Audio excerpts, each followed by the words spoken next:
চট্টগ্রামে আগামী 3 দিনও বৃষ্টির আভাস রয়েছে। এছাড়া চট্টগ্রাম, কক্সবাজার, মোংলা ও পায়রা সমুদ্র বন্দরকে 3 নম্বর স্থানীয় সতর্ক সংকেত দেখাতে বলা হয়েছে। একই সাথে উত্তর বঙ্গোপসাগরে মাছ ধরতে যাওয়া জেলেদেরকে সতর্ক করা হয়েছে। রাঙ্গামাটির লংগদু উপজেলায় নৌকাডুবে নবী শেখ নামে এক বৃদ্ধের মৃত্যু হয়েছে। রোববার 25শে আগস্ট বেলা 11:30টার দিকে কাপ্তাই হ্রদে এই ঘটনা ঘটে বলে জানা গেছে।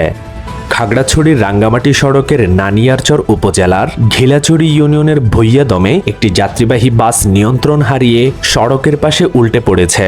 এই ঘটনায় নারীসহ অন্তত 10 জন আহত হয়েছে বলে খবর পাওয়া গেছে।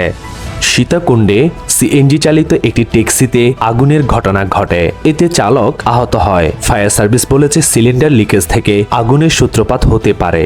ওদিকে বাঁশখালীতে স্বঘোষিত যুবলীগ নেতা সাবেক এমপি মোস্তাফিজুর রহমানের কাছের লোক হিসেবে পরিচিত মুর্শেদুর রহমান নাদিমকে গ্রেফতার করেছে বাঁশখালী থানা পুলিশ।